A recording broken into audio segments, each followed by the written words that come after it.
बिस्मिल्लाहिर्रहमानिर्रहीम। अस्सलाम वालेकुम। ये अलग के लिए मेरी वीडियो है और इस वीडियो में हम फजलुर रहमान की टोन में जो तब्दीली आई है उस तब्दीली पर बात करेंगे। फजलुर रहमान का जो अंदाज़ इंतहाई जहर बुझा होता था वो अक्सर बदल गया है। क्यों बदला है? फजलुर रहमान के अंदर से एक नेल्सन मंडेला लोगों को निकल कर सामने आता हुआ दिखाई दे रहा है। ऐसा क्यों हुआ है? और क्या फजलुर रहमान इमरान खान के हक में सबसे बड़ी आवाज़ हकीकतन बन गए हैं या इसके पीछे कुछ और है? इस वीडियो में इन चीज़ों की बात करते हैं। नैब का मामला क्या है? सीनियर सहाफ़ी ने पोल खोल कर रख दिया है, हुआ क्या है? इन तमाम चीज़ों की बात करते हैं। सबसे पहले तो ये जान लीजिए कि फजलुर रहमान ने अभी अपने रीसेंट मीडिया इंटरेक्शंस में 2 बार जो बातें की हैं उनसे लोगों को बड़ी हैरानी और बड़ा धचका लगा कि ये क्या हुआ। जैसे फजलुर रहमान ने एक स्पीच की और उस स्पीच में कहा कि मुझे गवारा नहीं है मेरा सियासी मुखालिफ जेल में हो और मैं जलसे करूं, मैं तकरीरें करूं, मैं पॉलिटिकल गैदरिंग्स करूं, मैं इंतखाबात की तैयारी में इस तरह से इन्वॉल्व हो जाऊं, मुझे गवारा नहीं है। अब इमरान खान साहब जेल में हैं, फजलुर रहमान के बदतरीन सियासी मुखालिफ। फजलुर रहमान वो साहब हैं कि जिनको हर सिस्टम में फिट होना आता है और उनके बारे में इमरान खान साहब खुद कहते थे कि ये जो सिस्टम है, यानी जो इमरान खान साहब की हुकूमत थी, वो कहते थे कि ये डीजल के बगैर चल रही है। फजलुर रहमान पर इतनी कड़ी तनकीद इमरान खान साहब करते थे, वो कहते थे वरना ये हर सिस्टम में फिट हो जाता है। हमने देखा डिक्टेटर परवेज़ मुशर्रफ, उनके साथ भी LFO हुआ, लीगल फ्रेमवर्क ऑर्डर हुआ और फजलुर रहमान जो हैं वो एडजस्ट हो गए। खैबर पख्तूनख्वा में उनकी हुकूमत भी थी। फिर फजलुर रहमान जो हैं वो पाकिस्तान पीपल्स पार्टी की हुकूमत के साथ एडजस्ट हो गए और बहुत अच्छे एडजस्ट हो गए। फिर मियाँ नवाज शरीफ की हुकूमत थी, फजलुर रहमान मियाँ नवाज शरीफ की हुकूमत के साथ भी बहुत ही अच्छे एडजस्ट हो गए। और ये वो हुकूमतें थीं, मियाँ नवाज शरीफ की भी और आसिफ अली जरदारी साहब की जमात की भी, कि जिनके बारे में फजलुर रहमान ने ऑन रिकॉर्ड कहा था कि बदतरीन धांधली हुई, हमें इलेक्शन हरवाया गया 2 बार और फिर वो एडजस्ट हो गए उन हुकूमतों में। इमरान खान ने जब इलेक्शन जीत लिया तो फजलुर रहमान ने सबसे पहले कहा कि बॉयकॉट करते हैं, हम हलफ ही नहीं उठाएंगे। सबको मनाने की कोशिश की, लोग नहीं माने और फिर फजलुर रहमान ने खुद ये कहा कि मैं सदारती इलेक्शन लड़ रहा हूँ। उन्होंने कहा ये मुमकिन है ना कि इमरान खान वज़ीर आज़म हो और मैं सदर बन जाऊँ, ये क्यों नहीं मुमकिन? तो तमाम अपोजिशन मुझे वोट दे दे ओहदा सदारत के लिए। तो फजलुर रहमान इमरान खान वाले सिस्टम में भी फिट होने की कोशिश कर रहे थे, लेकिन ये हो नहीं सका। अब वही फजलुर रहमान जो इमरान खान को यहूदी एजेंट और तमाम दुश्नाम तराजियों से नवाजते थे, अब वो इमरान खान के हक में इतनी भरपूर, इतनी मुदल्लिल बातें क्यों कर रहे हैं, फलसफियाना बातें कि गवारा नहीं है, क्यों कर रहे हैं? इसका पोल खोला है सीनियर सहाफ़ी आमिर मतीन साहब ने, कुछ चीज़ें याद दिलाई हैं। उन चीज़ों को याद करने से पहले एक चीज़ देखिए कि अभी जो नैब तरामीम का केस उड़ाया गया था, अब ऐसे ये उम्मीद फिर हो रही है कि वफाकी हुकूमत ने इसको चैलेंज कर दिया। अब ये कौन सी वफाकी हुकूमत है जो ना नून की आईनी तौर पर, जो ना नून की, क्योंकि गैर जानिबदार निगरान हुकूमत है, तो जो ना नून की है, ना पीपल्स पार्टी की, ना फजलुर रहमान की, ना MQM की, ना PTI की है, होना तो इनको मुकम्मल तौर पर गैर जानिबदार चाहिए। इनका क्या जाता है? ये मरकज़ में वफाकी निगरान हुकूमत हैं तो इनका क्या जाता है? लेकिन इन्होंने चैलेंज कर दिया है। नैब तरामीम का जो फैसला आया, इन्होंने चैलेंज कर दिया है और अब फजलुर रहमान के लिए इसमें एक आसानी पैदा हो सकती है। लेकिन ये अगर आसानी पैदा नहीं होती तो क्या होगा? नैब केसेस खुलेंगे और हमने देख लिया कि नैब की अदालतों में गाड़ियां भर भर के, डिब्बे भर भर के वहाँ बॉक्सेस पहुँचाए जा रहे हैं और केसेस खुल रहे हैं और लोग जो हैं वो परेशान हैं। मियाँ नवाज शरीफ वाला तोशा खाना का केस, मर्सिडीज़ वाला, जो मैंने कल आपको बताया था 6,36,888 रुपये में मर्सिडीज़ खरीद ली गई थी, वो उनके लिए एक मुसीबत है। तो अब आमिर मतीन साहब ने ये ट्विटर पे अपने प्रोग्राम में भी बात की और ट्विटर पे भी बात की कि कौन देगा, फजलुर रहमान जो है वो इस कदर नेल्सन मंडेला वाली तकरीरें कर रहे हैं, कौन देगा जवाब इस बात का? तो वो ये पूछते हैं सवाल कि एक दरवेश मुफ्ती का बेटा, मुफ्ती महमूद के बेटे फजलुर रहमान अरबपति कैसे बना? तफसील अगली किस्त में आमिर मतीन साहब बताएंगे। लेकिन ये बात करते हुए अरबपति कैसे बना, उन्होंने फजलुर रहमान का जो नैब का कच्चा चट्ठा है वो सामने रख दिया है। अब अगर आप ये देखें तो यहाँ पर हमें क्या दिख रहा है?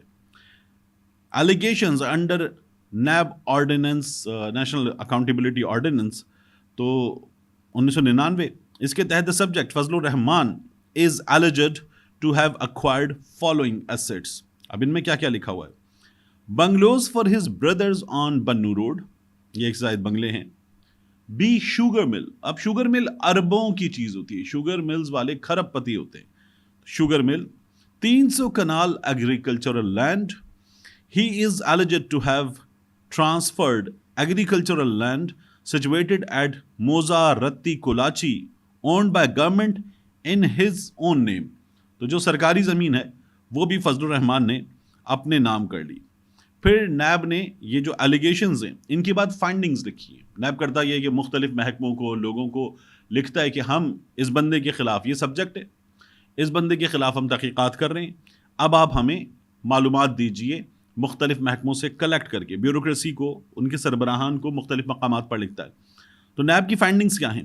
As per information received so far, one house in Abdul Khel پہاڑ پور ڈیرہ اسماعیل خان ورد، اب اس کی ورد یہاں پر لکھی ہوئی ہے 15 لاکھ روپے. گھر ہے پورا 15 لاکھ روپے کا ڈیرہ اسماعیل خان میں. آسان سی ریسرچ ہے، میں نے بیٹھ کے یہ ریسرچ کی زمین.com اور 2-4 ویب سائٹس پر. تو ڈیرہ اسماعیل خان میں جو کنال کا پلاٹ ہے نا، پلاٹ گھر نہیں، وہ پلاٹ بھی 50 سے 60 روپے کا ہے، ڈپینڈنگ اپون لوکیشن کہ کہاں پر ہے. یہاں گھر 15 لاکھ روپے کا ہے. ون ہاؤس ان شور کوٹ تحصیل اینڈ ڈسٹرکٹ ڈیرہ اسماعیل خان ورد 25 لاکھ روپے. پہلے 15 لاکھ کا گھر ہے، پھر 25 لاکھ کا گھر ہے.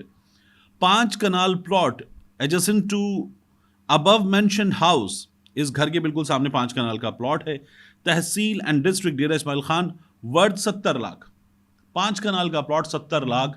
ڈیرہ اسماعیل خان میں نئی بنتی ہوئی ہاؤسنگ سوسائٹی جو ہے اس میں پلاٹ، اور یہ کوئی مہنگا پلاٹ نہیں ہوتا باقی جگہوں کے مقابلے میں کیونکہ ایک بڑے گیٹڈ ایریا کے اندر، تو وہ بھی اس وقت تقریباً 60 لاکھ روپے کا ہے. ان کا جو 5 کنال کا پلاٹ ہے وہ 70 لاکھ روپے کا ہے. پھر آگے یہ بتایا ہوا ہے at least 2 houses have been constructed adjacent to the above mentioned plot. Jewelry worth 9,50,000 روپے. Allied Bank account number 139-5 rupees 20,50,312 اس میں پڑے ہوئے ہیں. 2017 میں الیکشن کمیشن آف پاکستان میں فضل الرحمان نے خود ڈکلیئر کیا تھا. ہاؤس ہولڈ فرنیچر ورد 60,000 روپے. 60,000 روپے کا فرنیچر ہے فضل الرحمان کے گھر میں. Reply of DC office Dera Ismail Khan shows that the subject has 47 canal 4 marla of landed property with construction in Shore Court. Out of this 47 canal 4 marla, 4 canal 19 marla is mentioned as Ghair Mumkin colony and 32 canal approx is mentioned as Darsgah. تو یہ بھی بڑا آسان کام ہوتا ہے، جو آپ کی پراپرٹی ہے وہ درسگاہ ہے. His brother Lutfur Rahman has 3 canals 7 marla in his name and Ataur Rahman has 13 marla in his name. One Jeep Land Cruiser Prado is in the name of Lutfur Rahman, imported in November 2013 with value of rupees 6 million. 6 million کی 60 لاکھ روپے کی land Cruiser Prado ہے. میں اگر میرے پاس پیسے ہوتے تو میں یہ گاڑی جو ہے وہ اس سے ڈبل قیمت میں خرید لیتا جو اس وقت اس کی آج ویلیو ہے.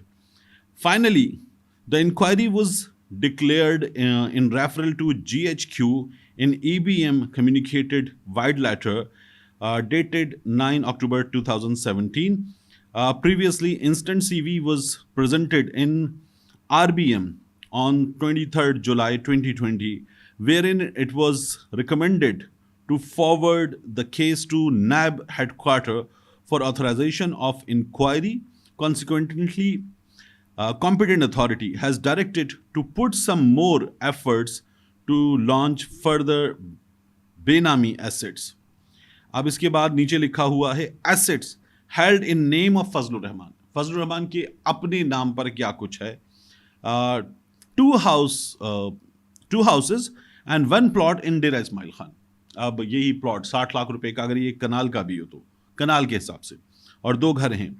اب بنگلو ان F8 اسلام آباد. اسلام آباد کے F8 میں ایک عدد بنگلہ، جس کا مطلب ہے اگر یہ ایک کنال پر بھی بنا ہوا بنگلہ ہے تو یہ کم سے کم کوئی 8-9 کروڑ کا بنگلہ ہے.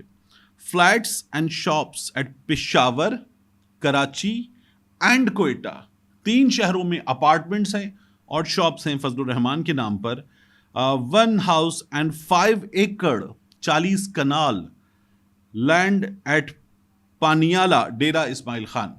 یہ وہ چیزیں ہیں جو فضل الرحمان کے نام پر ہیں اور ان کے خلاف نیب انکوائری, یاد ہے پہلے بھی ہوئی تھی بات, انہوں نے کہا تھا 5 لاکھ بندہ آ جائے گا, 5 لاکھ بندہ آ جائے گا جو آ کر نیب کے دروازے پر فضل الرحمان کے ساتھ احتجاج کرے گا اور نیب والوں کو جو ہے وہ نانی یاد دلا دے گا.